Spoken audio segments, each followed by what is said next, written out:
Hi, Zizaran here with another video for the upcoming 3.20 Sanctum League, and this is a tried and trusted old-time favorite of mine, in fact one of my favorite builds, Explosive Arrow Champion. Obviously not been a lot of changes or nerfs, but we are going to cover them, and if you've never played one of these builds, I've had some spicy ones in the past, and this is one of the best builds I've ever played. One thing I do want to mention for builds is that League starters often have a low floor, so they're easy to get into, and then a low ceiling, so they might not end up being a build you'll end up playing for the entire league. This is, however, is a build that I've been able to kill Ubers on and had a large amount of success with. I've had some insane builds, and it gets a insane amount of damage, insane amount of tank, and just honestly one of the best builds I've ever played. It has had some changes that are worth noting. We lost a lot of power in Dyadian Dawn, and it still exists. It didn't get nerfed, but it is a lot rarer now. If you're on Trade League, it doesn't end up being a huge problem to get, but if you are an SSF player, that is going to be harder. However, Harbinger is very good to farm this league, so spam farming Harbinger is really good for the Fractured Orbs and now Dyadian Dawn. Now, there is an unknown that I want to point out for this build that is quite important, and that is the Reign of Splinters Jewel. We don't know if it's going to be easier or harder to get, because it is now a jewel obtained by volleying, so keep that in mind. So as far as downsides for the build, the biggest downside would be the fact that it's kind of double delayed damage, right? You put down totems, and then your totems have to attack, and then that has to explode. It doesn't feel very bad, at least to me. A thing that's really nice is that it has persisting damage, right? It'll stay on the ground. It's really good for Harbingers and things like that. But this is definitely one of my favorite builds. It is so strong, and it is probably the build I know that has the least amount of downsides, and it's just really good at pretty much everything in the game. As you can see, we are leveling with Spectral Throw and Splitting Steel. The Spectral Throw part will be a little bit more painful than before. It did get nerfed quite a lot. Once you are level 28, you are able to switch to this. And like you see, you're putting down the ballista, it explodes. It honestly feels really good from the start. This build as well is worth noting that I have done an everything explained. So if you're somebody that has never played Path of Exile before, or you want some extra hand-holding, I have like a 6 or 7 hour video that you can play along as you level yourself, and you can see exactly what I'm doing and how that affects me, and you can play along, and it's been really helpful for a lot of new players. If our guides help make your league start smoother, consider supporting the channel by subscribing. Thank you so much for the support. So, if you've never followed one of our builds before, we have loads of descriptions down below for how to get it and things like that. So check the YouTube text there. And we are doing our normal step-by-step. So it's very easy to see exactly where to put your skill points. It's very easy to follow build guides. If you're a new player, this is great for you. And obviously the build is very strong on SSF. That's something I've done myself multiple times. Now, a thing I want to warn as well, because we always get comments about it, is that they might say, oh, this build is for 3.19. Do you want to convert it to 3.20?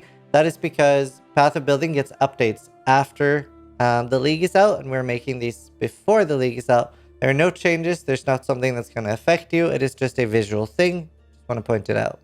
We do have 2 endgame trees here. There's no big difference except the fact that Unnatural Instinct is very OP for this build and lets you save a bunch of points.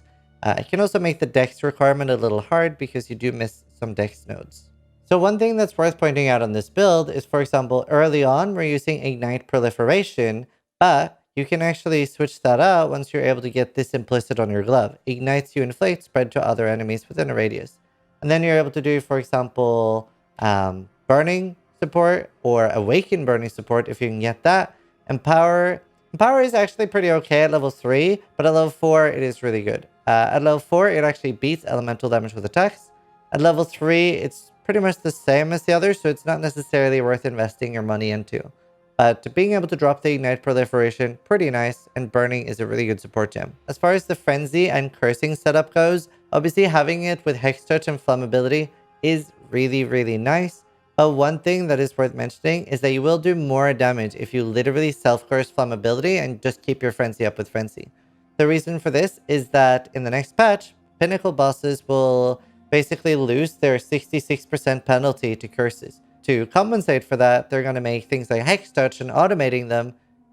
It's going to cost you some curse effect. We can now look at items. So early on, when you're Spectral Helix, you're just going to have like whatever melee weapon you can use. And remember, there is a weapon physical damage recipe. Other than that, early game, you just want any bow with 1.5 attack speed and then percentage attack speed rolled on it. If you can get plus level gems, plus 2 level gems, plus 3, whatever, that's amazing.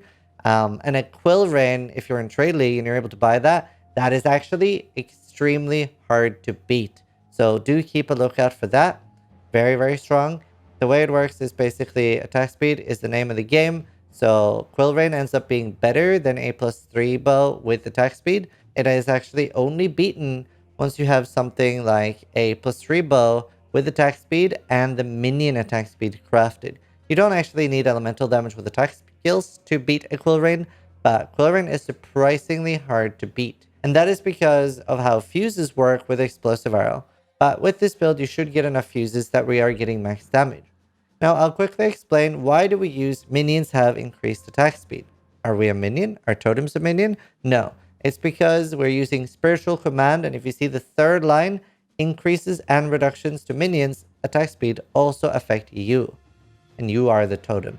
So it just lets minion attack speed work for you. It's very strong and gives us as much attack speed as we can get. Mid-game, you're starting to see, this is when you're like, entering yellow maps or whatever, and you're starting to see a little bit better gear.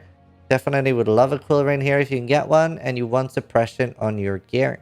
Suppression is incredibly strong because if you have 100%, you're taking half of the damage of spells. Dyadian Dawn, you want to get one as soon as possible. This is insane for our build. And the way this works is ignites you inflict with attacks, deal damage 42% faster. If a set of explosives are going to deal 1.1 million damage, they're going to deal 1.1 million damage. But their DPS is increased because you're constantly refreshing them. So that's why dealing damage faster is so strong for our build, because we're continuously able to reapply the dot. And here in the endgame, we've started putting out some close to dream gear that you could start working towards. Some of these are going to be pretty hard to get, but I find that it's nice to give you guys good options that if you do find a lot of currency, this is what you could go for. In the notes, we have loads of extra information, so make sure you check those out. Obviously, like, it'll tell you how the playstyle is, which is you're throwing down a totem and you're running. And for bossing, you can start by having all your totems up, and you want to keep your frenzies up, things like that. Those are leveling tips. We talk about why we don't use different ascendancies, what happens if you don't have Rain of Splinters. In this build, we're using something called Elemental Equilibrium. This is to gain -25 resist on our enemies. If you look at, for example, our jewelry, you can see here that we have 1 to 5 lightning damage to attacks. If I, however, had 1 to 5 or whatever amount of fire damage to attacks on any other piece of gear, a bow, anything, we just want to make sure that our attacks deal no initial fire damage. Because if we have any fire damage, we lose that -25 resist, which is a huge chunk of our damage. One thing that's really nice if you're struggling for damage on bosses is that you could remove your Grace and put Malevolence in instead and use that for the boss. So what I did to this is that I got a white socket on one of my gear wherever I wanted the Grace, and then it's easy to swap the Grace and Malevolence.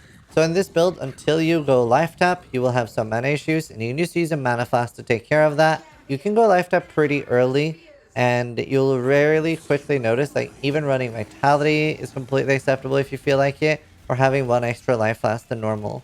Because early on, you don't have much regen at all, and if you are able to get some regen, that'll help quite a lot. So one thing to mention for this build is our Ascendancies. So they're obviously baked in like normal, that we do them step by step, but you actually don't need to do your normal lab at all unless you want a little bit extra loot and experience for leveling, because our lab doesn't really matter until our cruel lab anyway. Obviously, this one is only while you're fortified, and you don't have fortify until cruel lab. So you could actually wait and then do both, and the normal one will be super easy.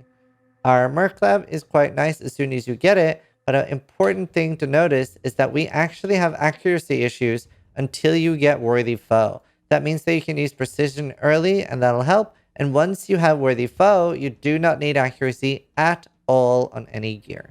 I hope you guys enjoy the build guide and that it helps you in the upcoming Sanctum League. Thank you so much for watching. Sub if you liked the video, but more importantly, try to die less than I do.